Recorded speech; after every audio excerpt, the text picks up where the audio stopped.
नमस्कार मित्रांनो, श्री स्वामी समर्थ.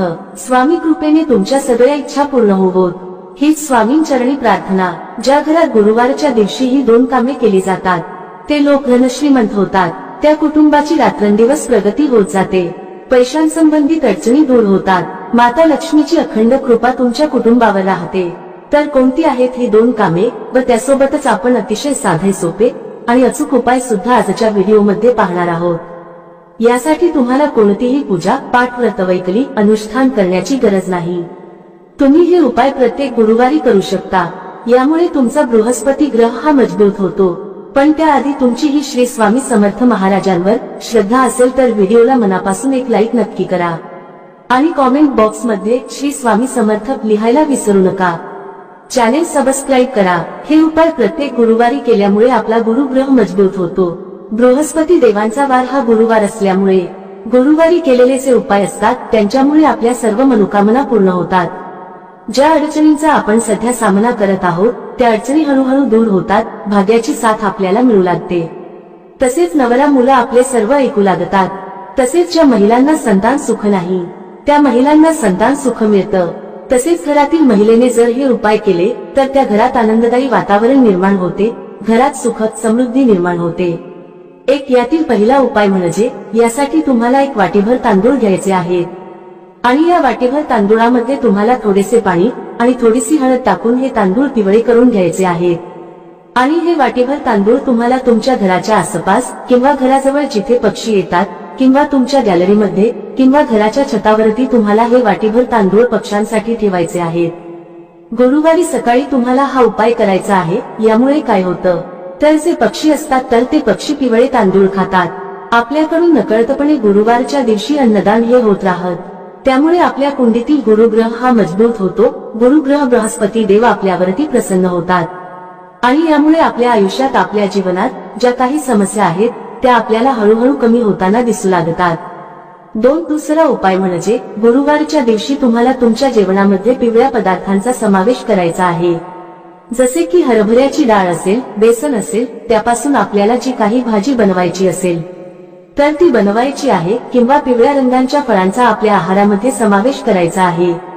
जसे की केळी असतील, संत्री असतील. म्हणजेच गुरुवारच्या दिवशी आपण जास्तीत जास्त पिवळ्या रंगाच्या पदार्थांचे आपल्या आहारामध्ये समावेश करायचा आहे व त्याचे सेवन करायचे आहे. या उपायाने देखील आपला गुरुग्रह मजबूत होतो. तसेच गुरुवारच्या दिवशी जर तुम्हाला शक्य झाले तर पिवळ्या रंगाचे वस्त्र देखील परिधान तुम्ही करू शकता. ज्योतिषशास्त्रानुसार हे उपाय सिद्ध उपाय मानले गेले आहेत. कारण प्रत्येक दिवसाचं वेगळं असं महत्व आहे. प्रत्येक दिवस हा प्रत्येक ग्रहाला समर्पित आहे. तसेच गुरुवार हा गुरुग्रहाला समर्पित आहे. त्यामुळे गुरुवारी हे उपाय केल्याने आपल्या कुंडलीतील गुरुग्रह हा मजबूत होतो आणि आपल्याला कोणत्याही प्रकारच्या अडचणी येत नाहीत. गुरुवारी केलेले उपाय हे पूर्णत्वास जातात. त्याच्यामध्ये कोणत्याही प्रकारचा अडथळा येत नाही. तिसरा उपाय असा आहे की तुम्हाला थोडंसं गव्हाचं पीठ घ्यायचं आहे आणि थोडंसंच बेसन पीठ घ्यायचं आहे. गव्हाचे पीठ जास्त घ्यायचे आहे आणि बेसन पीठ एक चमचाभर घेतलं तरीही चालेल. त्याच्यामध्ये थोडीशी हळद मिक्स करून याचे पीठ तुम्हाला मळून घ्यायचे आहे आणि याचा एक गोळा बनवून घ्यायचा आहे आणि त्याच्यामध्ये तुम्हाला थोडासा गूळ आणि हरभऱ्याची डाळीचे मिश्रण म्हणजे आपण जशी पुरणपोळी बनवतो त्या पद्धतीने तुम्हाला हा गोळा बनवायचा आहे आणि हा गोळा तुम्हाला गायला खाऊ घालायचा आहे. यामुळे आपल्याला गोमातेचा आशीर्वाद मिळतो. तुम्हाला तर माहितीच आहे की गोमातेच्या शरीरात 33 कोटी देवांचा वास असतो. त्यामुळे गुरुवारी जर तुम्ही असे पीठ गायला खाऊ घातले तर त्याचे खूपच असे पुण्यफळ आपल्याला प्राप्त होते. हळूहळू आपली प्रगती होत जाते आणि हे आपल्या लक्षात सुद्धा येत नाही की आपल्या आता चांगले बदल घडू लागले आहेत. तसेच ज्यांचा विवाह होण्यास अडथळा निर्माण होत आहे त्यांचा या उपायाने लवकरात लवकर विवाह होण्यास मदत होईल. विवाह योग लवकर जुळून येईल. चौथा उपाय असा आहे की गुरुवारच्या दिवशी तुम्हाला आंघोळीच्या पाण्यामध्ये चिमूटभर हळद टाकायची आहे आणि या पाण्याने तुम्हाला आंघोळ करायची आहे. तसेच घरातील ज्या ज्येष्ठ व्यक्ती आहेत किंवा तुम्ही ज्यांना गुरु मानता त्यांना तुम्हाला गुरुवारच्या दिवशी आवर्जून नमस्कार करायचा आहे. त्यांचे आशीर्वाद तुम्हाला घ्यायचे आहेत. यामुळे तुमच्या कुंडलीतील गुरुग्रह मजबूत होतो. तसेच घरातील महिलेने गुरुवारच्या दिवशी आपले केस कधीही धुवू नयेत. गुरुवारच्या दिवशी केस धुतल्याने आपला गुरुग्रह हा कमकुवत होतो.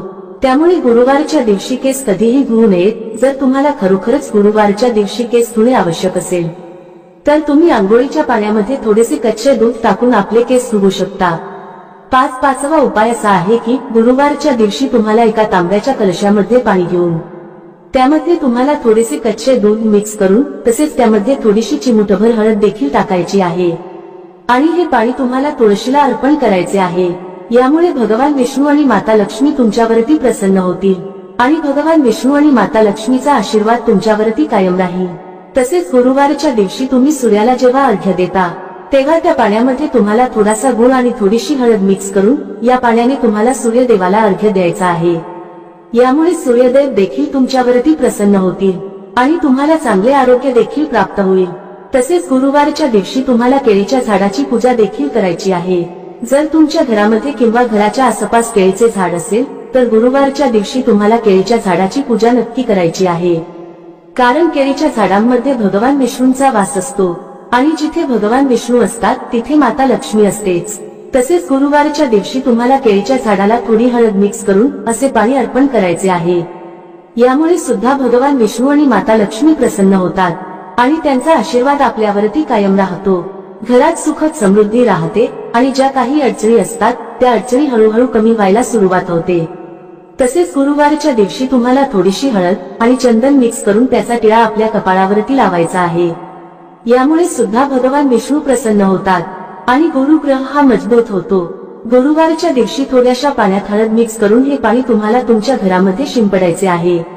यामुळे तुमच्या घरामध्ये जी काही नकारात्मकता आहे, जी काही निगेटिव्हिटी आहे, ती निगेटिव्हिटी नष्ट होऊन घरातील वातावरण हे सकारात्मक होते. तसेच तुम्ही गुरुवारच्या दिवशी थोडेसे गोमूत्र आणि थोडीशी हळद त्याचबरोबर थोडेसे चंदन घेऊन याचे लेपन तुम्ही घरातील मुख्य प्रवेशद्वाराच्या उंबरठ्यावरती करू शकता. हळदी आपल्या घरामध्ये नकारात्मकता प्रवेश करून देत नाही. त्याचबरोबर हळद ही माता लक्ष्मीला देखील आकर्षित करते आणि माता लक्ष्मीचा आपल्या घरामध्ये प्रवेश होतो आणि त्यामुळे घरामध्ये सुखद समृद्धी नांदते. व्हिडिओमध्ये सांगितलेल्या उपायांपैकी तुम्हाला जे उपाय शक्य आहेत ते गुरुवारच्या दिवशी नक्की करा. सर्वच उपास केले पाहिजेत असे काही नाही. जे उपाय तुम्हाला शक्य आहेत तो उपाय तुम्ही गुरुवारच्या दिवशी नक्की करा. आणि सर्वात महत्त्वाचं म्हणजे वरील उपायापैकी कोणताही उपाय जरी केला तरी तुम्हाला पुण्यफळाची प्राप्ती होते. तसेच ते सर्व उपाय केल्यामुळे आपल्याला पुण्यफळाची प्राप्ती होते आणि आपल्या सर्व अडचणी हळूहळू दूर होतात. तरीही तुम्हाला सर्वच उपाय करणे शक्य नसेल तर सर्वात अगोदर जो उपाय सांगितलेला आहे, पिवळे तांदूळ घेऊन ते पक्ष्यांना खाऊ घालणे, तर यामुळे मुक्या जीवांना तुम्हाला खाऊ घालण्याचे पुण्य पदरात पडेल आणि तुमच्या घरातील ज्या काही समस्या आहेत, ज्या काही अडचणी आहेत त्या हळूहळू नक्की दूर होतील. घराची प्रगती होईल, घरात समृद्धी येईल, मुलांची प्रगती होईल, आपल्या पतीचे प्रगती होईल. या सेवा महिलांनी केला तर चांगलंच आहे, पण जर पुरुषांनीही केल्या तरी सुद्धा काहीही हरकत नाही.